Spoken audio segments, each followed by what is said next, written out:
Greetings mga migs! Welcome back sa Buhay na Salita TV. So ito yung pahabol natin na stocks para sa September. Supposedly, dapat sa October ko pa ito i-post para kasabay doon sa maramihan. Pero sige na lang kasi maraming nag-i-inquire ng Malaysian Lekla eh. So ito, pahabol natin sa September. 4 lang na Malaysian Lekla tapos kompleto ang ating mga bracelet. So explain ko yan mamaya. So sa Lekla natin, unahin natin itong purple. So itong purple po, ang ability niya ay nagpapa-enhance siya sa rotation ng ating third eye chakra. At nagpapalakas din siya sa ating intuition. So majority ng kulay niya is purple, pero sa gilid niya, kung bubuksan mo ito, is meron itong rainbow. So makukonsider na rin natin na pangkalahatan siya. So for lucky charm and for protection.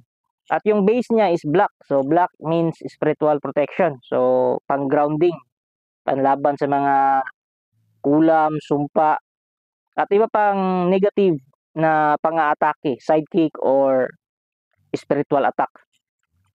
Ito naman ang napakaganda nating rainbow na leklay. So dito sa camera ko medyo hilaw siya tignan, pero sa personal napakaganda ng rainbow na to. Napaka solid. Yan, black yung base niya, tsaka brown. So, grounding din.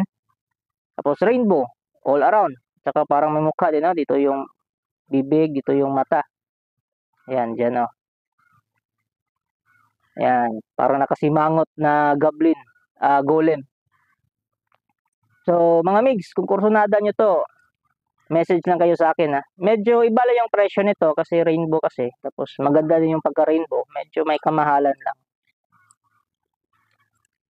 At ito din, nagpapawis pa, zoom natin, ayan, nagpapawis pa. So meaning humihinga siya, buhay na buhay. So rainbow ito, dito sa baba, medyo yung light ko medyo dim lang.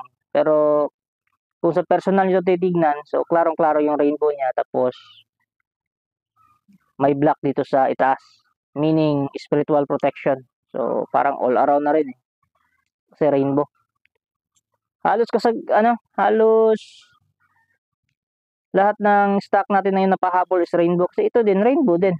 So, ang rainbow kasi, present na ang lahat ng chakra colors. So, from root to crown chakra. Black yung base niya, spiritual protection. So, magagamit nyo for business, pang-paakit ng tao, lucky charm sa negosyo. Basta anything na yung purpose nyo is mabuti. Kasi yung tao, pag masama yung purpose, yung gagayumahin yung isang tao, bali, tatanggalan mo ng karapatan yung isang tao para mamili. Kasi yung gayuma, yan pamimilit yan Tatanggalan mo ng karapatan yung tao na mamili. So, bad yung intention mo. So, negative din yung balik sa'yo. So, walang silbi yung amulet. So, dapat positive yung paggagamitan nyo. At sa mga bracelet naman natin, available ang ating Raha Kayo. So, sa iba kong mga video, tinesting ko ito. So, tumatagos yung ilaw. So, ganyan po ang Raha Kayo na kahoy. So, para siyang crystallized na kahoy, tumatagos yung ilaw. So, ang Raha Kayo po ay pang sumbalik. Tapos, meron din siyang Kahaya Leklay na pang sumbalik din. So, ito yung pinalit ko sa yung sumbalik bracelet natin, yung orange, yung firestone, yung karma stone. Mas maganda kasi ang Raha Kayo Solid kasi ang Raha Kayo kahit walang dasal. Yung intuition, hindi. Yung intuition naman. Yung karma bracelet natin, yung sumbalik bracelet natin na karma stone yung gamit. Kailangan kasi ng dasal yun Kailangan mo yung i-manifest, ipakiusap sa universe. Pero ito, wala nang dasal. Cleansing lang. Kasi hindi naman natin maiiwasan na hindi naman lahat mababounce back niya. May mga ma-absorb siyang negative energy. Kaya papausukan natin para yung negative energy na yun is ma-repel, matanggal mula sa kung saan siya kumapit dito sa bracelet. And then, the next natin, na-discuss ko na to last time. So, yung CEO ng Lamborghini, isa sa mga may-ari ng Lamborghini, gumagamit ng Tiger Eye na crystals as a bracelet. So aside from Tiger Eye, meron siyang takro dito sa loob, which is yung pintura na ginamit dito habang nagbabrush sila is nagmamantra yung mga shaman. Habang nagmamantra sila, so piniprenta nila ang kanilang power of thought, yung sidekick energy nila sa papel na nakalagay sa loob. At aside from that, sa kabilang side, sa loob nitong papel is merong nakasulat ng mga sacred geometry, which is pang protection at pang popularity. Popularity means magagamit nyo rin sa pagnenegosyo kasi magiging mas kilala kayo. Next is eto. Meron tayong piyaw. Black obsidian with 925 silver piyaw. So, ang silver po na ito is 925. Ibig sabihin po ng 925 ay 92.5% ng metal na ito is silver. So, 0.05% lang yung iron or metal para tumigas siya. So, pag ito ay nangitim na, so madali lang siyang pakintabin uli kasi original na silver siya. So, sa akin, nilalagyan ko lang ng baking soda. Binababad ko sa tubig na may baking soda, tapos binabrush ko ng toothpaste na white, yung Colgate. So, bumabalik naman siya sa dati. Ito, sa akin, Yan. Sobra 2 taon na yan. Pero, hindi nangitim. Kasi, original siya na silver. Pwede natin siyang i-maintenance. Ibabrush natin siya.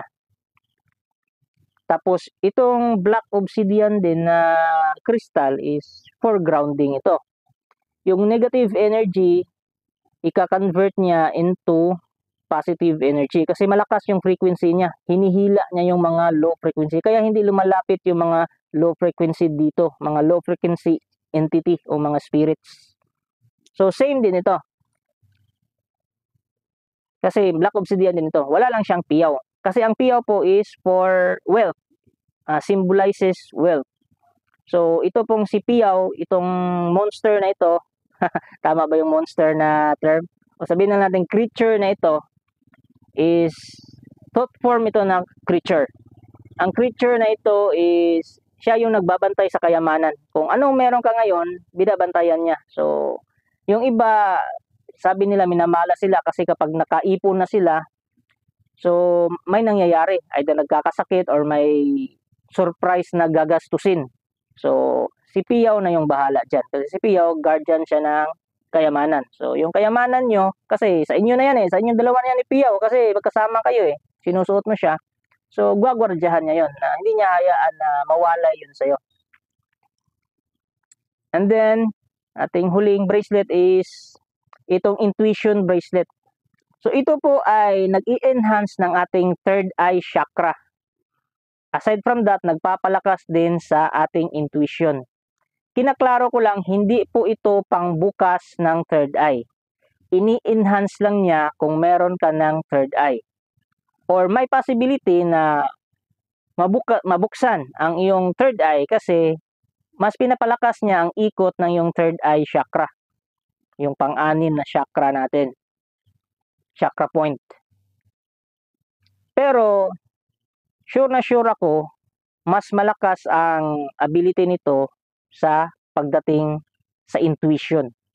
So, yung tamang hinala, yung duda, yung intuition, mas pinapalakas nito. So, kung meron kayong ability na manghula or makadama ng panganib, so mas pinapalakas nito. So, mga migs, yan lang muna ngayon ang pahabol natin sa September kasi last week of September na kasi. Sa October na yung mga new stocks natin na maramihan.